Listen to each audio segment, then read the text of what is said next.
Yo, welcome to another episode of the BJJ GOONS podcast. I'm your host, Tim, the Mushmaster Spriggs, and with me as always every week is Yo, what's up, everybody? It's Nico Ball. Happy New Year.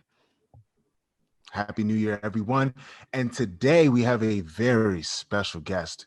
We have Dr. Rick Rosa, Hello. chiropractor and recovery specialist with over 20 years of experience. Now, I'm going to read you guys a list of some of the world-class athletes that Dr. Rosa has worked with over the years.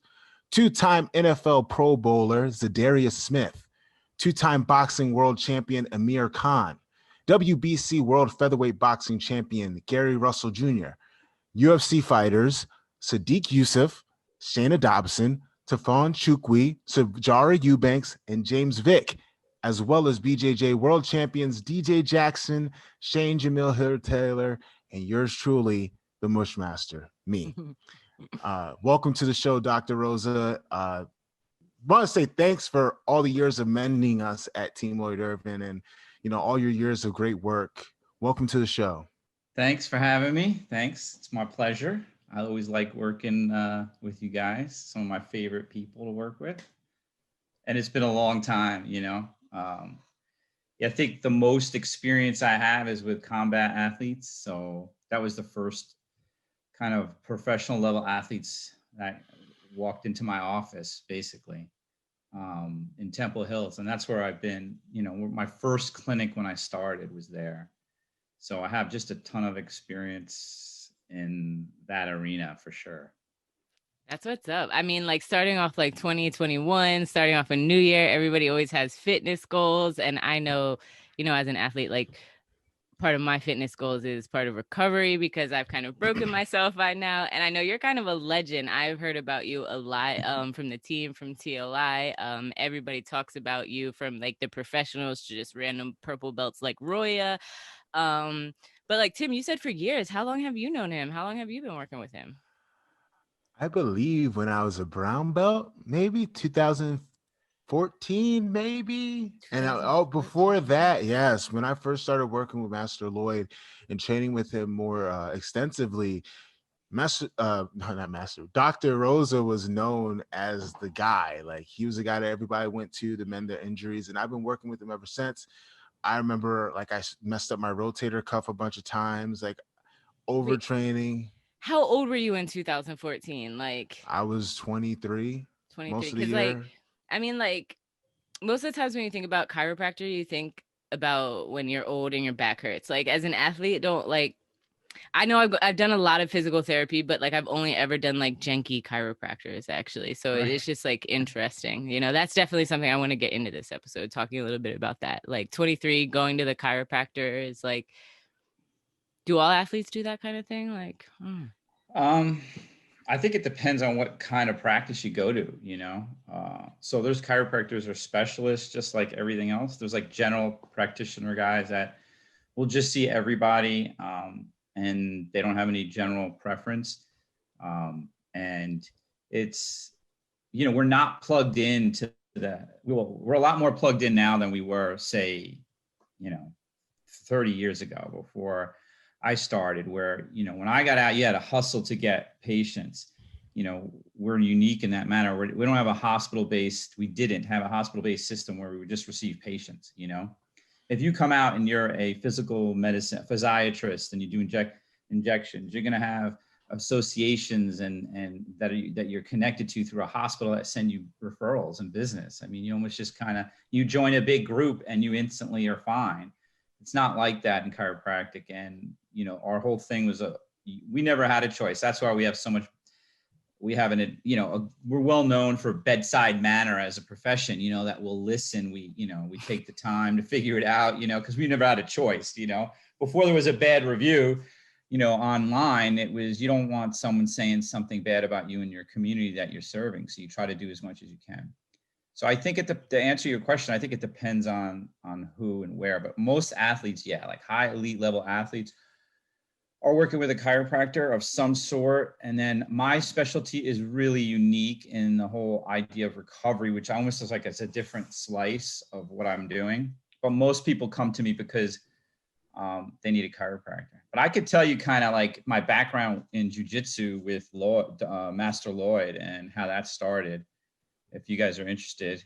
Absolutely. I don't know if you know Tim. I can't believe we've never probably had this conversation, but so Lloyd brought Brandon over a long time ago. Which Brandon? Time. Like Brandon Vieira. Okay. Yeah, and he was getting ready for a fight, and he had a problem with his back, probably, you know, because that's what most people think of, spine, and you know, they were under the gun time-wise, and Lloyd just walked him in. But I had already worked a lot in boxing at that moment, so yeah, he brought him in, and I worked with Brandon. Obviously I did a good job, otherwise I wouldn't have been back. And then Master Lloyd and I developed a pretty good relationship. We're same age. And we got along pretty well. And then when I kind of was like a team sponsor at one point, because he had those medal chasers with JT, Torres, and rest of the guys. I'm blanking on Jimmy Ja. That whole team, because I was bringing the whole recovery side in, and at the same time that was happening, I worked in pro cycling. So I had this pro cycling background where I worked with teams and cyclists, and I was really into recovery with them. So I wanted to try to use some of that stuff and monitor. And this is like very, very early on. I don't even know how long ago that was. I think there's a video somewhere on the internet where Lloyd's talking to me about it, somewhere on his channel somewhere.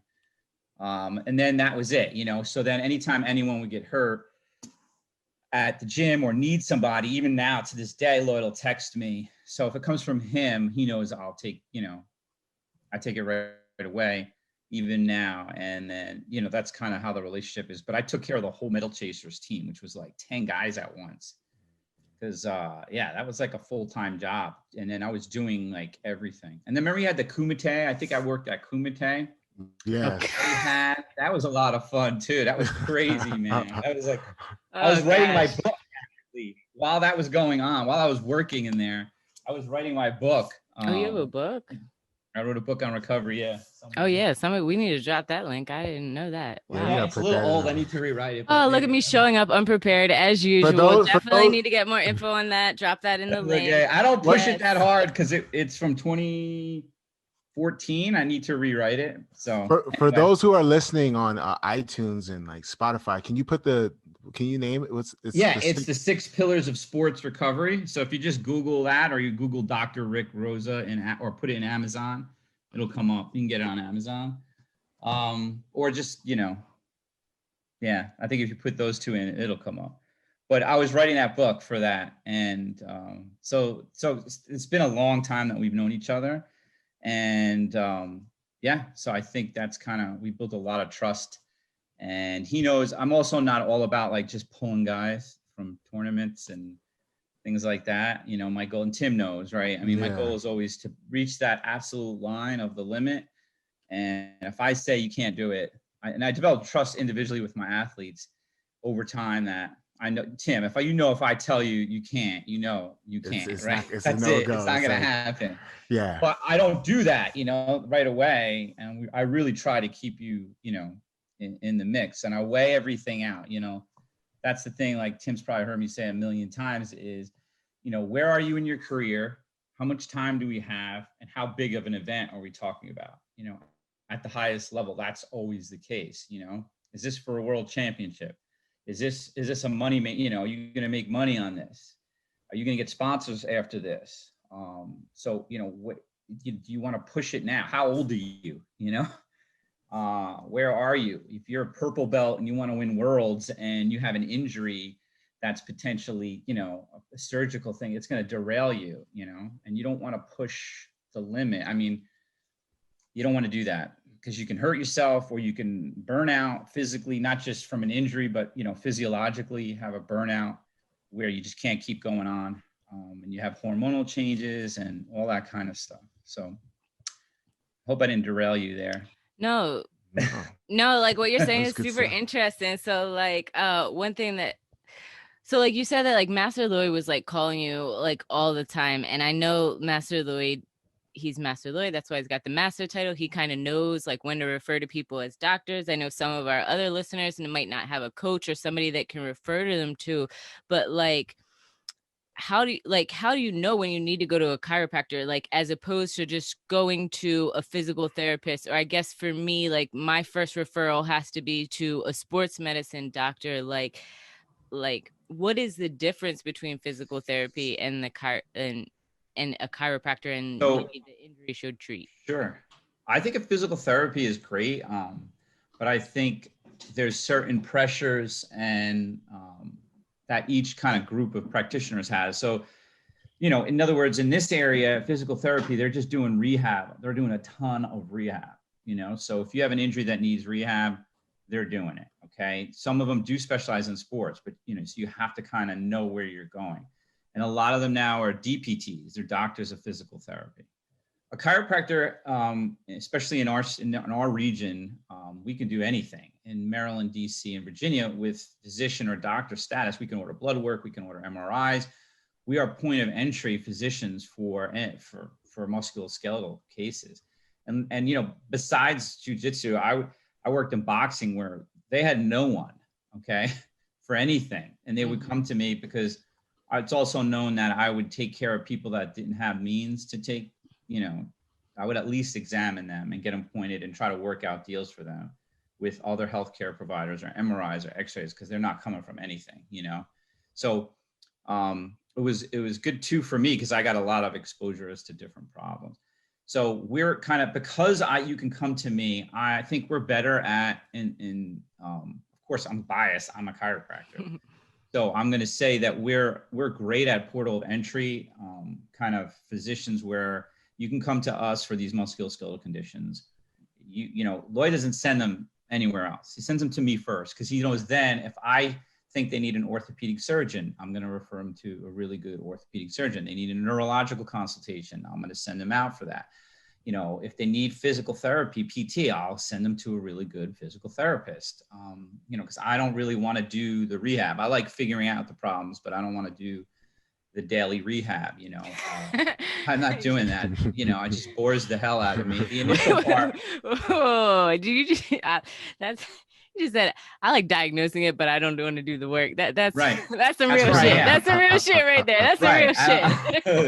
I mean, look, that's where I'm at right now. I have people that work for me that do that now. I'm just bored with it. So, I respect that. It's because not everybody can tell you what's wrong. I've been through years and years and years of physical therapy for problems that have never been solved. So if somebody can just sit there and be like, "You need this," and be right about it, then amen.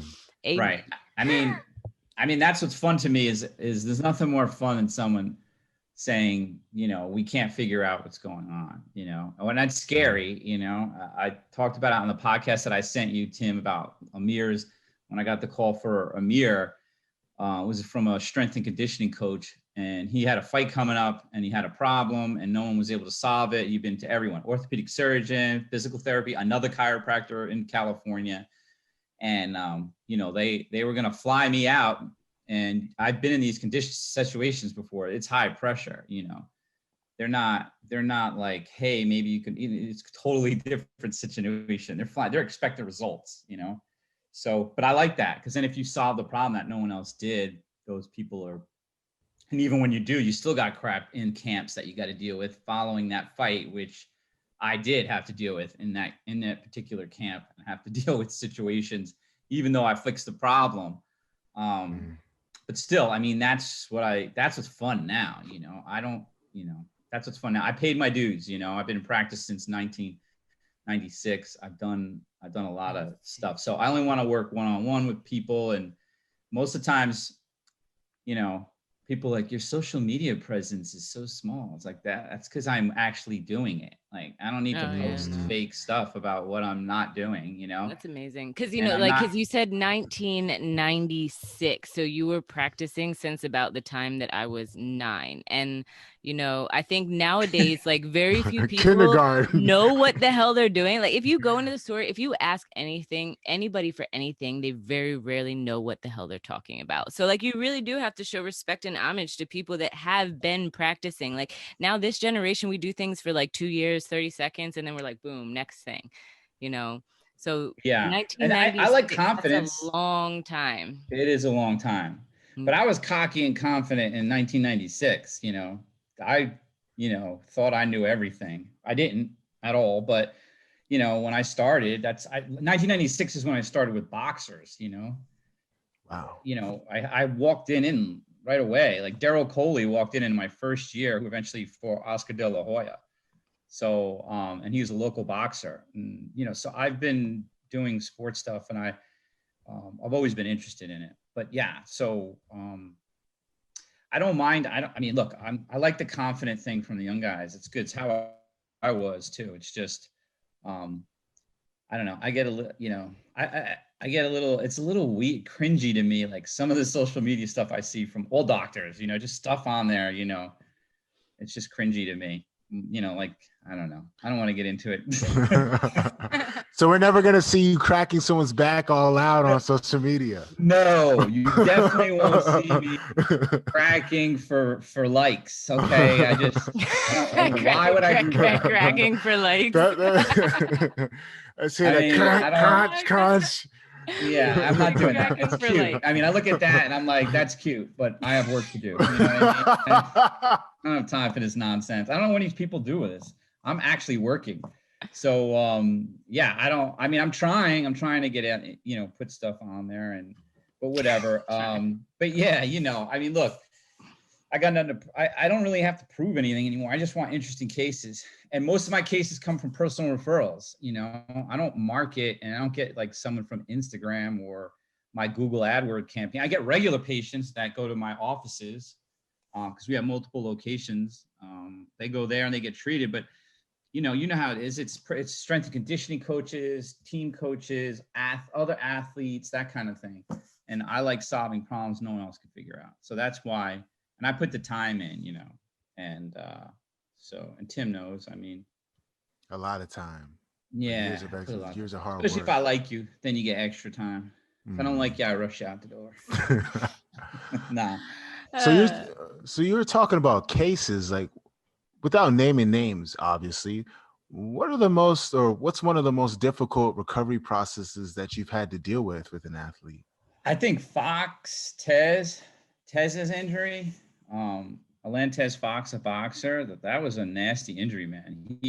I saw it during his fight, and he's posted on social media about it, or, you know, afterwards. It was a few years ago. And, you know, I called him up after the fight and I was like, your shoulder, you know, he's like, how do you know, you know? But how do you know? What was wrong with his shoulder? Like, I remember the fight, like he tore, like, what happened?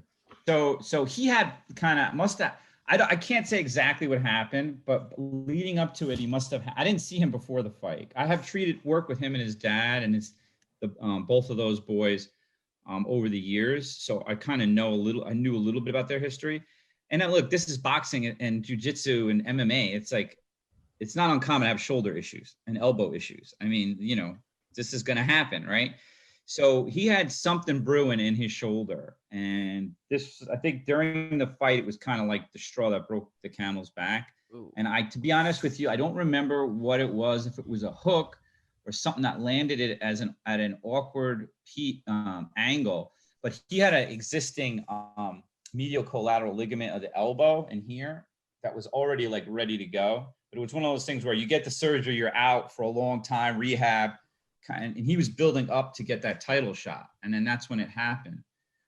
So he had torn his medial collateral ligament in his elbow. He had torn his rotator cuff. He had torn what's called your transverse humeral ligament. And so those are three separate areas right there. I mean, that's all in one arm, you know. So he came to I called him, like, as soon as you get back, come to my clinic. Let me see what's going on. So I examined him. I also do like diagnostic ultrasound. Like, they look at the babies. I look I've done it with you, Tim, right? Absolutely. Yes. I could do it like in the shoulder. So I saw the tear in the shoulder and the biceps, and then the ulnar collateral, and some muscle damage of the flexor tendons was there. I was like, this isn't good. So I know a good surgical group. I texted them. I was like, I got a case for you guys. And it had to be broken up into first they were going to try to do it all at once, but then it just was too much. So they had to break it up into 2 surgeries. So we had to like kind of do as much as we could to maintain strength, and then get the 1 surgery, get range of motion back, get some strength, do the 2nd surgery. And then I do the rehab in that case, because it's really hard and obviously interesting for me to try to get him back to where as quickly as I could to, and he's fought since then. So that was that was bad, I mean, it's worse where I got to tell guys they're retired, that's not fun. Oof. That's never fun. And I've had to do that on more than one occasion where you're just like, you're done, that's not a fun conversation to have. It's like telling someone, I mean, not as bad. I've also had to tell people that have cancer and they need to see an oncologist. That's probably the worst. And I've only had that twice in my whole career, but telling an athlete, that they can't compete at the highest level, or it doesn't even matter. It's a hard conversation to have with people that. Yeah, I can imagine. Wait, you found cancer? Yeah. I mean, you got to do your due diligence, right? So my father had just passed away, and I'm in Temple Hills. It's predominantly African-American, and an old Italian guy walked in with pain. And I'm like, what, first of all, that's probably the only time that's ever happened. Okay. He comes in, and I immediately knew there's like red flags that you look for, that you're trained to look for. So I was already suspicious something was going on. He was a Kaiser Permanente patient. They were blowing him off and stuff about his pain, telling him it's just arthritis. He was in a severe amount of pain. He was diaphoretic. He was sweating. His blood pressure was through the roof. I called them up. I did a full exam, faxed over all the stuff to Kaiser, to his primary care, got an oncologist to see him right away. And I had to ordered a CT scan of his pelvis, a PET scan. Anyway, at the same time, while this is and then I got the results, and I'm still like, where is your primary? And they finally got him to the hospital. It wound up being a medical legal case, actually. The family then came to me, and I had all the records, and they subpoenaed my record. They're like, yeah, just subpoena me. I got everything. So I have a timeline of what because I was just protecting myself, because normally something goes wrong, they're going to blame the chiropractor, So I documented the hell out of it, but emotionally it was really tough because I had just lost my dad to cancer, and I'm Italian American. So it was just weird. But yeah, that's one case where it was really like, yeah, that's why you're trained as a physician. So chiropractors are trained as physicians. We do blood work and we do tons of x-ray.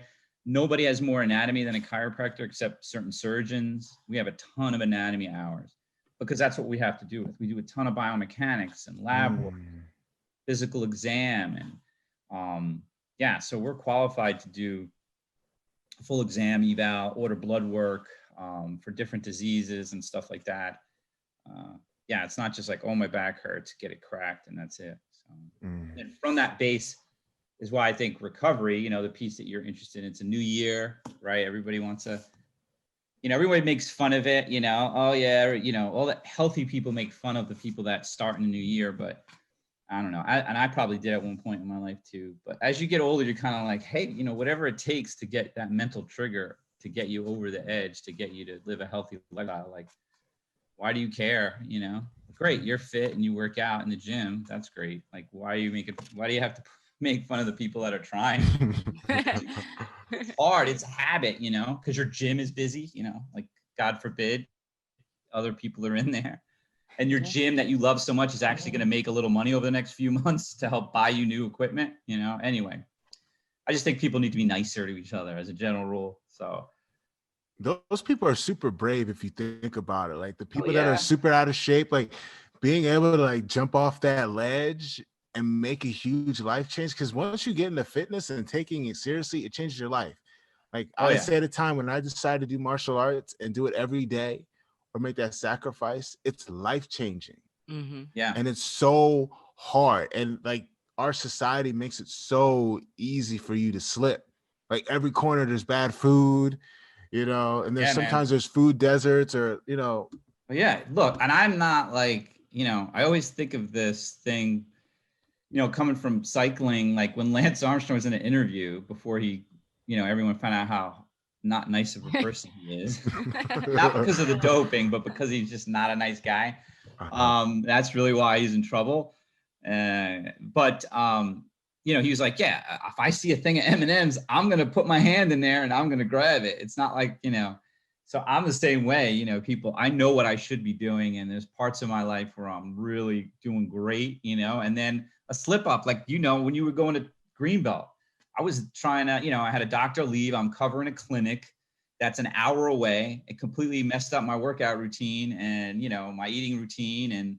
And then, you know, you don't get back on it. And then the holidays come and you just, you know, and I got 3 kids. So I get it. Believe me. It's always a fit. And, you know, there's people that are like religious, right? They won't break. You just can't break them. They eat the same thing. They don't care. That's it. This is like their religion, man. And then you have people that it's a struggle where you know, you just got to get the mental fortitude to get back on the bike, so to speak, and try to stay healthy and fit. And, you know, and then when you're young, it's to look good. And then you get older, it's to stay healthy and fit and, you know, be able to do all the things you want to do without having any pain, you know? So, but it's a struggle for everyone. It's definitely not easy. Do you think No. like nutrition plays a big role in recovery? Yeah. So like recovery, so if we switch over to talk about the whole recovery process, right? And new year and new fitness and things I might see that people do wrong is a lot of times people will, you know, it takes at least a month. I'm sure you've heard that to create a habit. So you gotta have that as your goal. Get to that month, you know, get that 1 month in, you know, as your goal. And just look at that as the end, you know, at least I got to get to this month, but then take everything in bits. So you just kind of look at that day and then get to the next day, and then don't look at the overwhelming amount of weight you got to lose you know, look how she looks, you know, or the guy that's shirtless in his shorts running. Like, don't compare yourself to that. It's really hard. Now, social media just makes everything it's unbelievable. You know, everyone's fake self is out there. So it used to just be magazines. Now it's like magazines.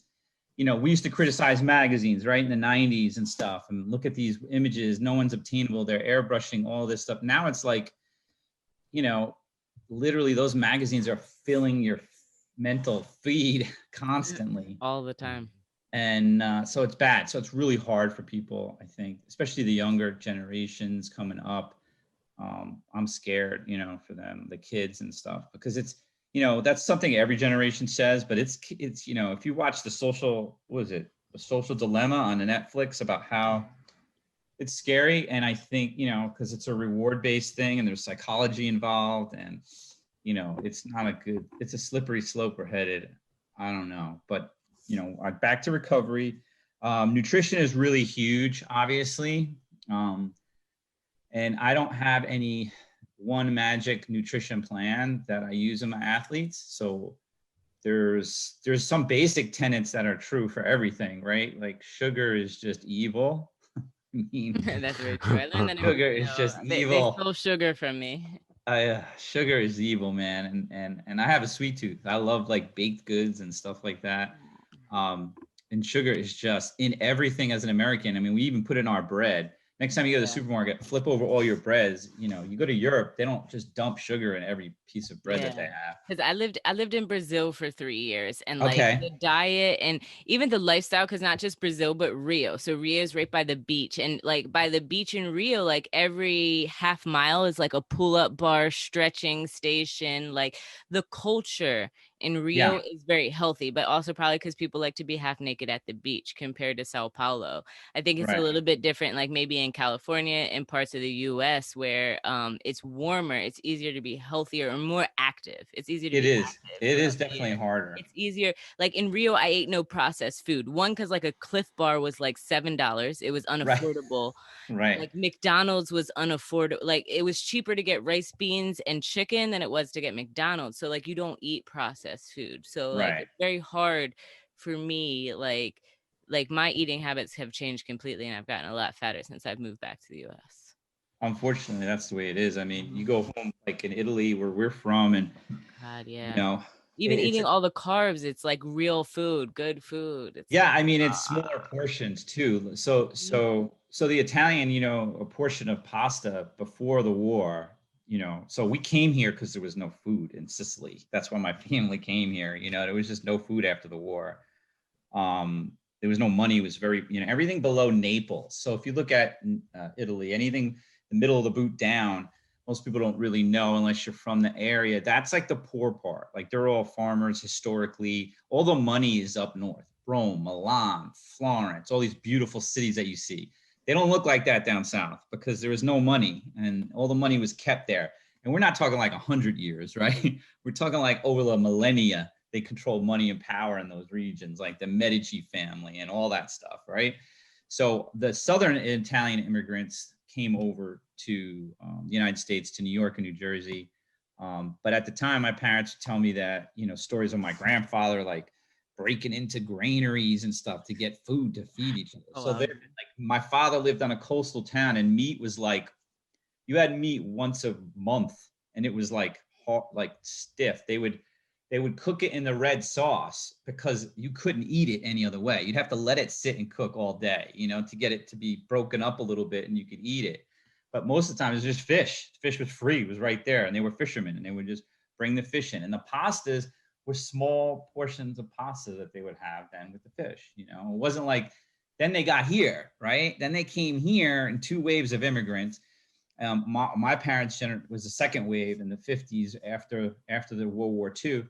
And like the abundance of food that was here and the money that they had, they went kind of nuts, right? And that's when the Italian Americans, their plates were like, a full, I grew up with abundance, right? Like a full dish of pasta, it was like every day we had that and then we ate, and then you wonder why like half the Italians in Jersey, New York have the Tony Soprano belly. Wait, what do you mean you had a full plate of pasta and then you ate? And then I ate, I'm not kidding. Like we and had then a you dish ate of what? What do you eat after pasta? Meat, salad, vegetables. At least everything else was healthy though. I gotta say, my mom did make, like we never ate out ever, like we never ate out, like almost never. Like fast food, it just wasn't, I remember I went to Roy Rogers once and my dad got a scratch in his car. He's like, that's it. And that was literally it. I don't remember going back until we were like adults. You know what I mean? He said that was literally it. One like, scratch in the car. Yeah. Yep. His Monte Carlo got scratched. I was like, oh, no. Oh, not the Monte Carlo. That's it. We're done. We're done. No. So yeah, I mean, so not, I didn't think, but if you go back, when I would go back to visit, I mean, everything is awesome. Like we go to Italy, Sicily, where my family is from. My uncle would take me to the farm, like a legit little farm. We'd pick strawberries and oranges and bring them back and they'd make me fresh squeezed oranges, cut up the strawberries and make me an egg for breakfast. Like that's what we did every day. Like we went there, he did whatever other stuff he was doing. I don't know, it was goats and whatever. But when I was like 6, but it was cool, man. It was, it's way more natural life. So I think we're processed everything and that's a problem. So we want to, as a general rule, not process our foods or get it as close to the ground as we can. That's 1.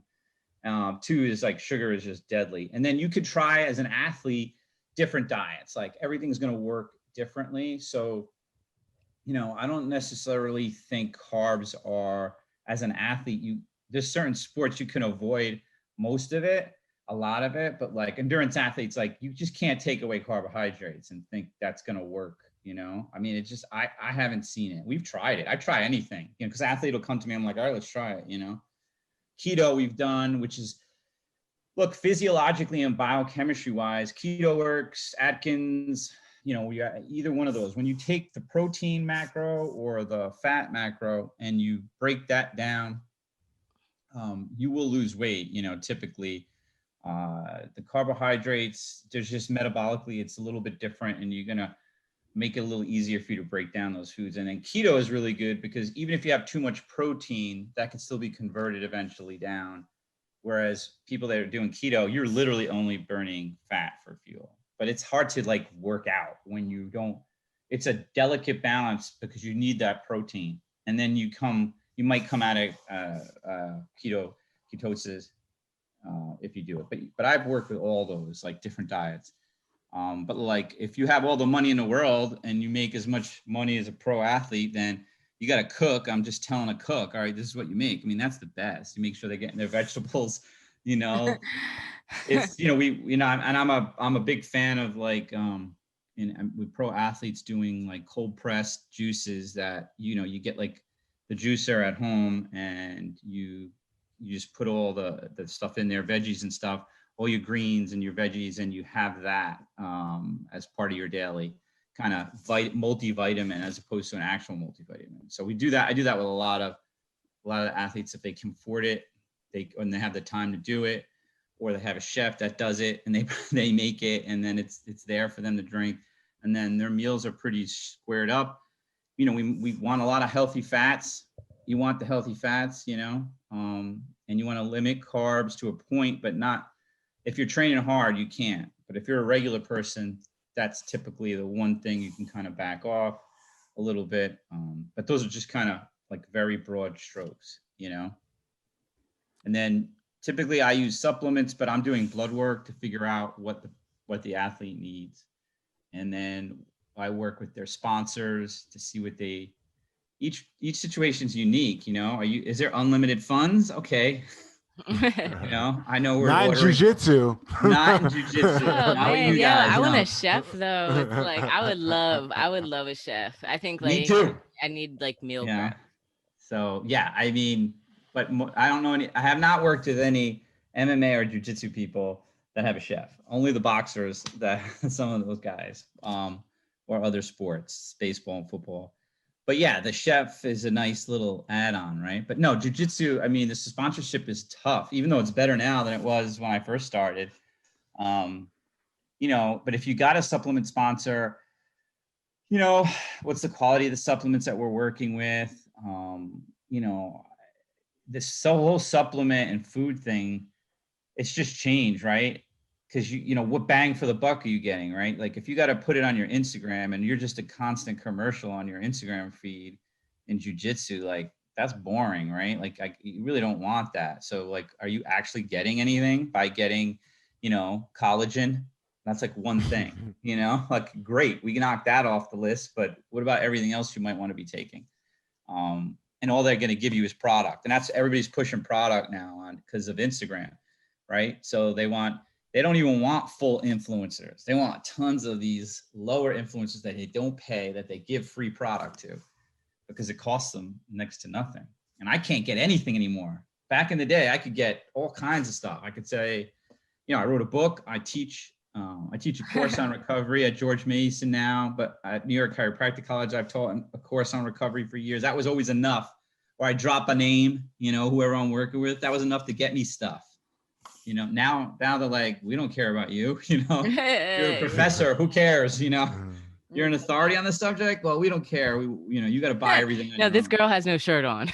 Right. This girl has no followers shirt on. and clout. This girl has no shirt on. It's a clout culture now. Fantastic. It is. That degree is really nice. But... Right. And I don't look like her with my shirt off. So, or him. So whoever him is. But yeah, I mean, it's a little disappointing on that. But as a general rule, and then finding what works for you and being realistic of your goals and not trying to chop off, and being realistic of where you are as far as age and how your physiology changes, right? As the older athlete gets older, you know, well, but why, you know, I hear this all the time and I just want to shake them, right? Like, but why, when I was, you know, back, you know, in 2010, I didn't have to do this. It's like, yeah, you were 20. Like, you know, you're 30. You have to do this. Right. Now you're older. So this is it, man. This is the way it works. Things change. You got to move with it, adapt with it. It's not static. You know, your career as an athlete or your life as a human being isn't static. So why would your athletic career be? But it sounds simple, of course. But then when it's you and you're focused on that one tournament or goal and stuff isn't going like it did 5 years ago, people have a hard time kind of putting that all together. Yeah.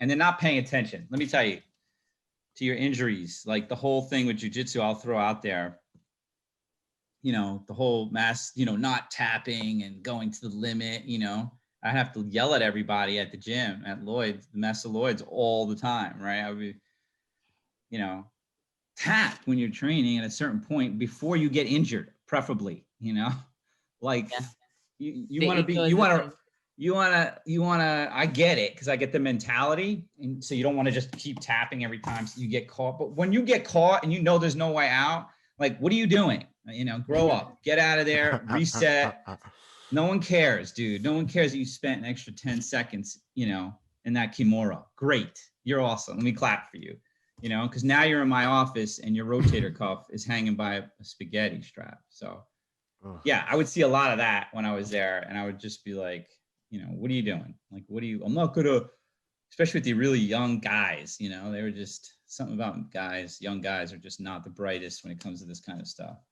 We're not Young guys, really not the brightest with dealing with injuries. Yeah, no. Women are definitely better, I think.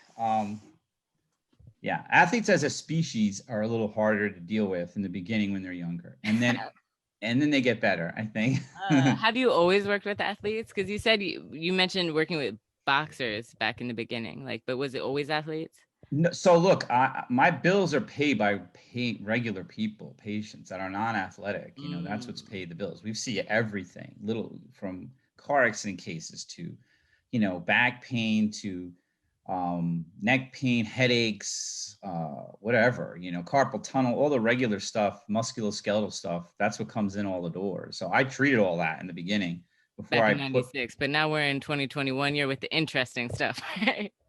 I do have to go in and cover, from time to time, or friends.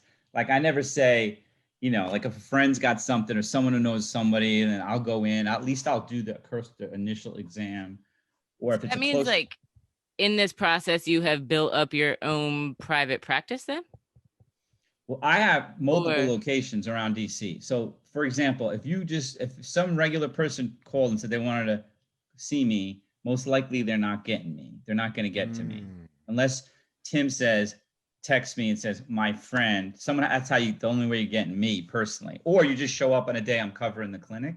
But I have really good people that work for me and they're great. And they do that on a daily basis. But I manage a group of clinics. Okay.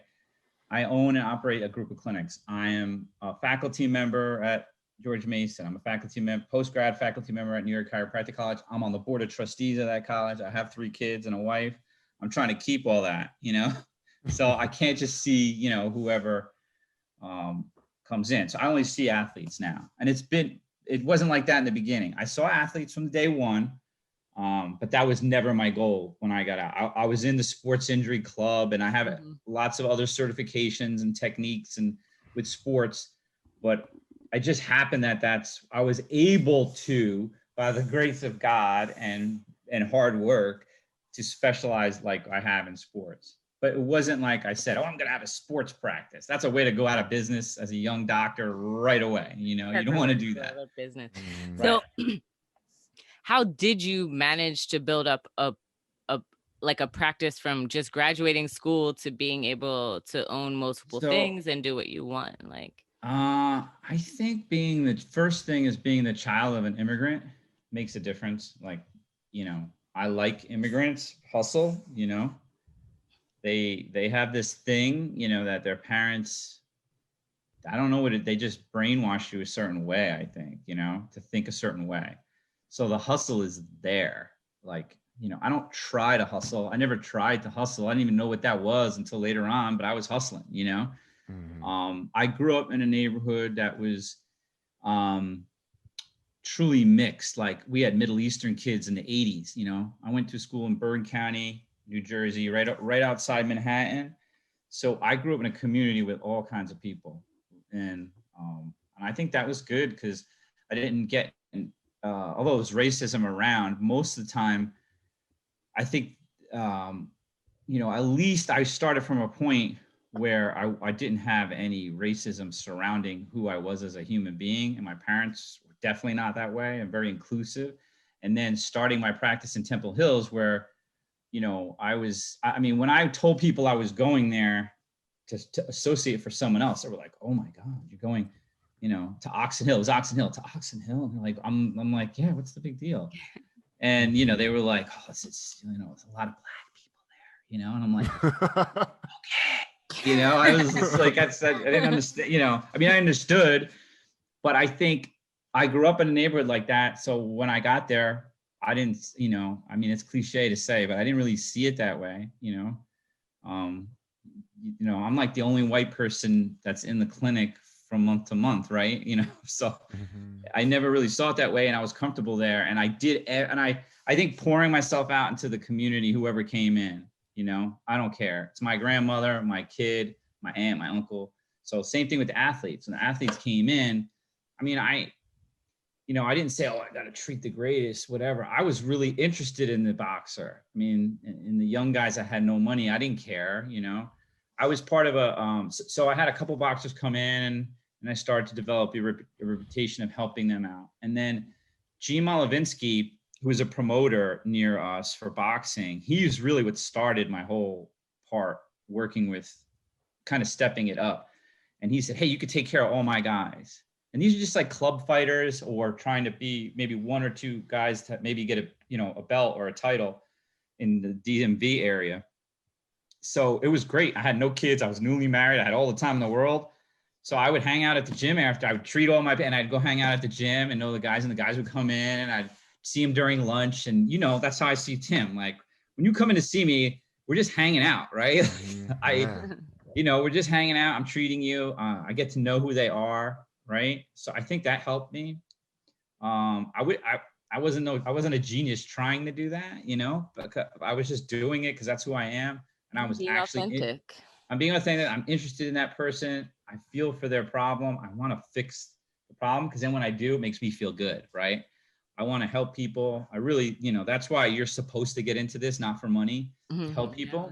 And then that feeling you get when you help someone is kind of what you do it for. So I think being in the community, being used to that, and not, and trying to give as much as I can back to the community. I think that probably helped me a lot. And the sport I was in with boxing, these people had no money, these club fighters, and jiu-jitsu. You guys have no money either, coming up. I was just trying to help, it got me to the point where I could charge a lot of money now to people that have the money. And that's the thing, like when Gary Russell was an Olympian, before he was an Olympian, I wasn't charging him anything, and he was like, I remember he got his first contract and he was like, I'm going to hook you up. I'm going to take care of you now. I'm like, whoa, you don't owe me anything yet. When it's coming, but not yet. Like, you just got your money, do your right thing. And he's always been smart with his money. And, now when I work with him, obviously I make good money. He's got the money, Amir Khan, that was from day one, because he was already a world champ. I mean, that guy's humongous, in Pakistan. And like, I didn't even realize until I started working with him how big he is. I mean, he's bigger than a lot of world champs, like in the United States. I mean, his following is crazy. So he's got the money. And the pro sports, I have people from baseball that have come in. Some I can talk about, some I can't. Football. So those opportunities came along. I was going to charge, my full rate, more than whatever it is, because it's a lot of time. That makes it's not sense. just fixing your injury. It's it's full blown biometric monitoring, how you're sleeping. You're looking at your blood work. What do you need to take supplement wise? Looking at your workouts and your training and saying, okay, you should be doing this, maybe not that. It's a lot of extra work, even if you have no problems. I didn't even know all of that went into it. That sounded like a lot. Yeah. So that's the recovery kind of stuff I'm doing now. So I have like an Olympic high jumper right now, and she has like, there's multiple watches or database bracelets like Whoop, which I don't really like, because you got to have a subscription. BioStrap or Oura Ring, they get their sleep data. I log in as a coach, and I'm able to see, their heart rate variability, respiration, how they're slept at night, what stages of sleep, how well are they sleeping, and then I monitor their nutrition. So it's all, and then their psychology. Even they fill out like little psychological profiles that are validated.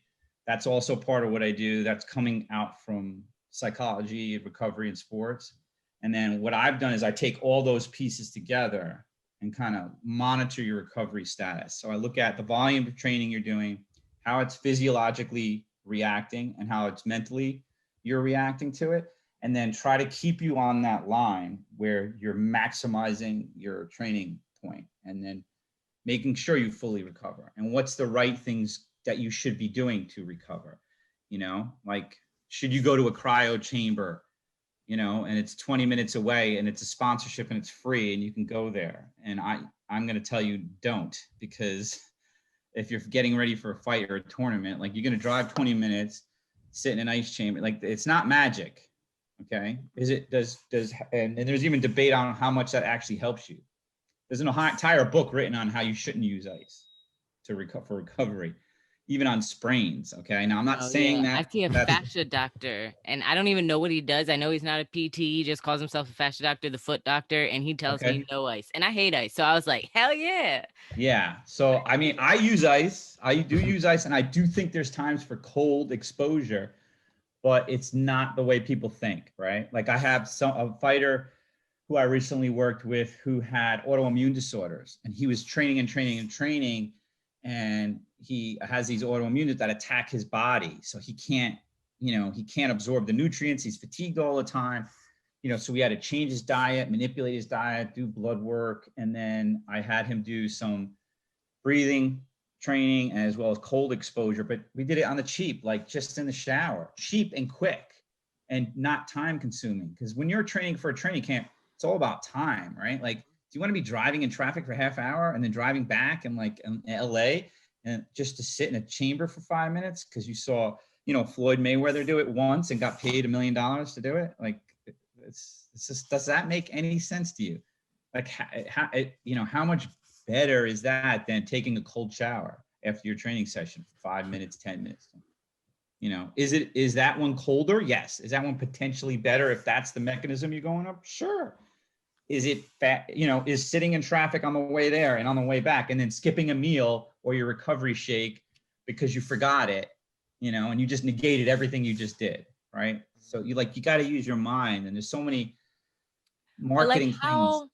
How do you figure that out? Because I think of a lot of fighters, and we take maybe that 20-year-old that in 1 year has had 18 fights because he has some dumb coach that will get him fights whenever he wants, has no real guidance. How does that kind of athlete not screw himself over in the long run? Because that's the athletes that's driving not 20 minutes but 45 minutes to sit in a cryo chamber that he paid for, maybe not without a sponsorship. Right. How do you get to that? How do you know what to do? And how do you find that if you don't have a coach that's gonna guide you along? Because not everybody has that at the beginning, and they're really willing to jump off of this cliff because of social media. So it's about being honest with yourself, you know, as an athlete or as a human being. And that's one of the hardest things to do. I tell that to my kids all the time.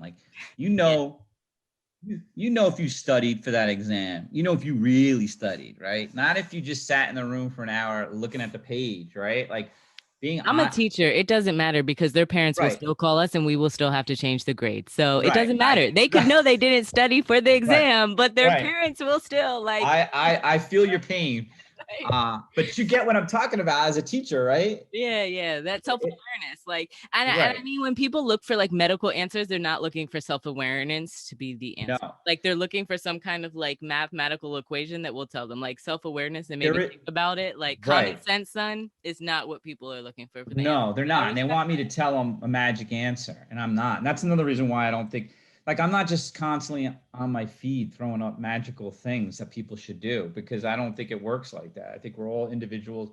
I mean, look, there's some basic things as an athlete you should do. You should all have, especially if you're African-American, the darker your skin, the harder it is, the lower the vitamin D contents I've always seen with athletes when I've done blood work. I mean, I think I've had one African-American athlete that wasn't supplementing in all the years that I've worked with that had a normal vitamin D level. So, you know, magnesium is another, it's involved in so many biochemistry parts of nutrition. Vitamin D is really important, and they're not expensive. You know, that's another key. Mm-hmm. So you need to be taking those two things at a minimum. Then there's things that you want to try and how expensive it is. And if it smells like it's impossible, it's impossible, right? There's no one supplement that's going to make you stronger, faster, better, unless it's illegal. That's it. I mean, that's just the truth. If it was that good, and if it is, it's going to be short-lived, because the really dramatic stuff is going to is not natural, okay? Because that's not what nutrition is for. Nutrition isn't supposed to make you superhuman. It's supposed to make you superhuman over time, right? It's supposed to give your body. So the way I advise in nutrition and supplements is supportive, never to increase your performance. You know, any ones that were like that, we've tried. I mean, look, you know, angiotensin-dione, you know, all those hormone precursors, those were all legal back then. And, you know, but some of this stuff's nasty stuff before they ban it, you know? You know, yeah, I mean, there's a lot of stuff for weight loss that, you know, amphetamine-based stuff that would literally increase your heart rate, you know, over time. I mean, like ephedra? Growing up. Yeah. Yeah. Ephedra, dimethylamines that were inject. I mean, that stuff worked because you were like on a drug, essentially. You know, you're not really supplementing. So if you're looking for something for results, you don't compare yourself to everyone else and try not to get sucked in, and then try stuff and then be your own scientist, right? Okay, I'm going to do X, Y, and Z. I'm going to give it a few weeks and see how I feel and how I'm performing, right? Then you can, you know, if you want to reach the edge, but if you want to just start with some basic stuff, is make sure when you're done training, you have protein of some kind in a shake form immediately after your training, right? Like a recovery. They're all over the place, right? And which one should you get? The one that will either sponsor you or, I mean, Douglas Labs is the one I like a lot. That's the one I have most of my guys using because they will test for banned substances. But yeah, I mean, that is a really important thing. And because guys will skip a meal or ladies will skip a meal after their training sessions. And if you're doing 2-a-days, it's really important to do your nutrient, you know, get your timing down with that. And Tim's probably heard me say all this already. So he's just like, yeah. It's good knowledge, though. I'm trying to get basic stuff, you know, about that. Like even when I was in Brazil, they're like Claudia Galdelia, she would have like things like I wouldn't like drink water 20 minutes before, 20 minutes after eating. And I know that's been like a debated thing, but like we did all of these weird dietary things. Like she would have me drink like beets and carrots, but then told me that like, because a lot of people sell like beet, carrot, and orange juice, but she would tell me that her nutritionist told her that like the oranges would like nullify like the vitamins from like the beets or carrots, or just like whole bunch of like really weird nutritional things, like on top of having to have it like after training. But then they also all did a lot of steroids. Right, and then you do steroids. Right, you're worried about the orange, but you're gonna do steroids. Hey, but I learned a lot about nutrition. It's like, oh my goodness, it's like it's ridiculous in jiu-jitsu, man. I tell you, it's ridiculous in sports. I mean, you know, you've heard my stories where I do blood work, and you know the testosterone levels are like 5 times normal, and I'm like, dude. Don't do that, you know. Oh, I'm just doing all the stuff you say for me to boost my testosterone. I'm like, yeah, that's gonna give you like 20 points, not 200, you know. I was like, I can't work with you. And they're like, what do you mean you can't work with me? I'm like, you're doping, and I'm gonna be the one they blame. You don't want a Balco 2.0 in your hands. No, I don't need I don't need to be a Balco boy, you know. I definitely don't want to be. I don't. And they'll blame the chiropractor. You're like, hey, the chiropractor gave it to you. That quack gave it to me. Yeah, that quack gave me the stuff. You know? But I mean, it's cycling. I had it, obviously, issues, and boxing, and then jiu-jitsu. You know, it's hard to compete with those guys when they're doping. But at least it's a skill sport. You know, that's what I always say. But the guys are skilled and they take it. Your face when you said that, though, sounded so unconvincing. Right, like, when I said, at least poor thing, you, Tim. Poor thing, Tim. But at least it's a skill sport. Good luck. It's the story of my life. But Dr. Rosa, it sounded so unconvincing. You're like, well, you know. I'm like, skill. You, Tim. Hey, listen. Skill, at least, you know. Hey, look, I just don't want my people taking stuff that, you know, it's just. You can trust me, Dr. Rosa. You can, I know. Look at me. But I have one last question for you. What do you suggest any aspiring chiropractor or recovery doctor to do to get into the industry? Okay, so yeah, I mean, if you want to be a chiropractor, obviously you got to go to college, undergrad, and pretty much when I was in school, you had to be a biology major. everybody went to medicine or we all had to be a bachelor's degree in biology or chemistry. They don't do that really anymore. There's prereqs that are specific, but you can do exercise science. You can do other majors. You just have to have these certain prereqs, and then you got to go to chiropractic school. And I think it's a great career. And at George Mason, I teach that class, the master's degree their master's degree in exercise science. I'm always trying to recruit a couple kids to go to chiropractic school because I just think it's a great profession and it's improving for us. It's not getting worse. I think it's improving. Integrative care, like it's so different now. Like I work with so many specialists that 20 years ago, I wouldn't have thought I'd have in my phone, specialists from every background, people trying to work with me. So I think it's getting better. And that's the future is integrative care where we're all working together. So that's kind of what I really, would like to see. And as a chiropractor, young chiropractor getting out, I mean, you just got to work hard and you got to put your time in, I think the difference, people like you asked me before, why am I successful? And it was the immigrant kind of mentality that you don't expect something, right? Don't do something to expect something, right? Get that don't do it because you're supposed to want to do it in this profession, right? And you shouldn't be looking at a clock and you shouldn't be looking at who's in front of you and how nice they are or are not to you. You're supposed to do your job. These people are in pain, make them feel better, and they'll change. These mean people will be nice. You actually see who they really are after you take their pain away. And treat everyone like that.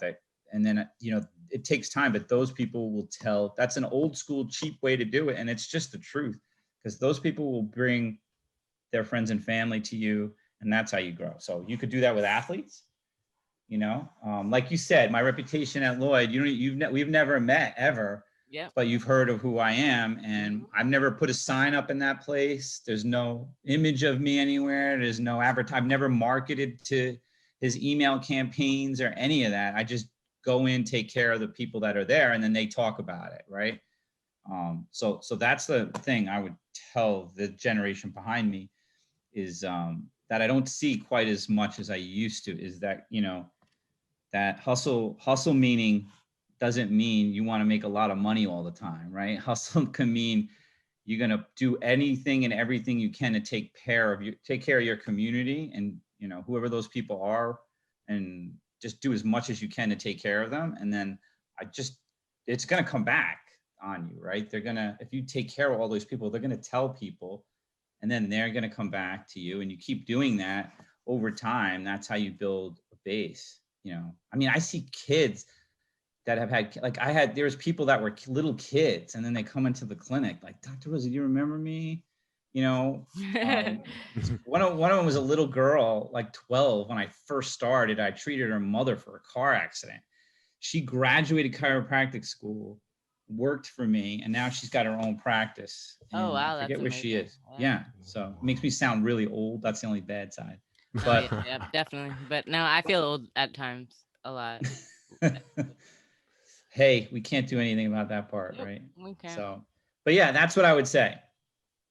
I didn't really answer we didn't even talk about any specific, we talked very general. So a lot of knowledge though. That's a lot of knowledge you gave us, man. I'm trying. There's a lot of stuff. It's a lot of specific stuff. So, if you ever wanted to do one in the future where we talk about like common injuries, like in jiu-jitsu. Oh yeah, very true. That might, and just stay focused to that. That might be a cool one to do, or, yeah, that's a very good point.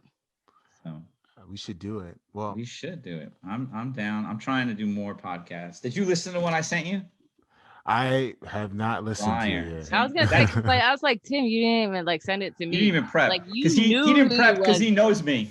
Yeah, but like I had to see the outline, so I had all these questions. I had all these questions and joy. Yeah. Okay, Tim, I got some beef, but I'll give it to you. I'll give it to you off here. Dr. Rosa, I have to say this is the most prep I've ever done for an episode, and Nico can attest to it because we had like a lot of questions, and once we put fan questions in, like we're gonna have you back on. Yeah, definitely. For sure. I like the idea of specific things, Yeah, like really, I think what you do is very overlooked. Everyone gets into like the hype videos, like they're like, you gotta grind, you gotta do this, but it's like you gotta rest, you have to recover, you have to do There's the right a flip things side to that. Yeah, exactly. That's the culture in sports, and it's in boxing, and it's in boxing. You have guys that don't want to train that hard, and then you have guys that are just grinding at the same level all day, and then they go into camp and they go up here, and that's it. And jiu-jitsu is the same way. You have guys that just grind. Like, and you don't. That's not how it works. You know, you need to peak. So in order to peak, you need to, decondition yourself. You need to get out of shape again and work on something else and then condition, right? It's not, you can't keep a straight level when you train. That's a whole nother physiological piece of recovery that, there should be volume fluctuations that happen in jiu-jitsu, just like there is. And where we find all that stuff is from endurance sports like cycling and running and track and field.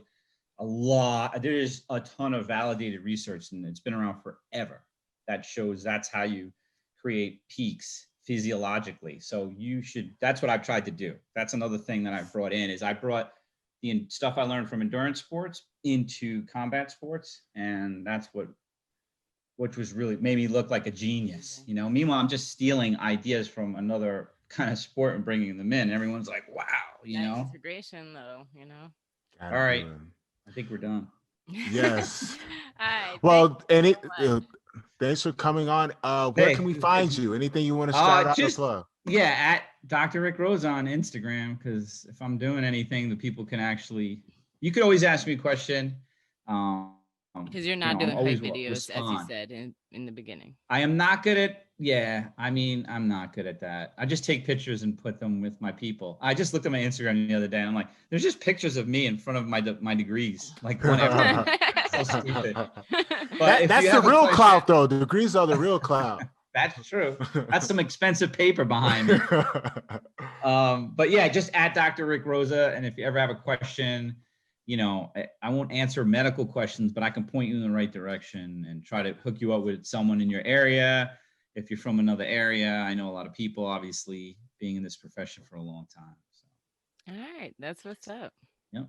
All right. Well, you guys, thanks again for listening to another episode of the BJJ Goons podcast. On behalf of Nico and myself, we like to say Happy New Year. Stay safe out there, and peace. Us.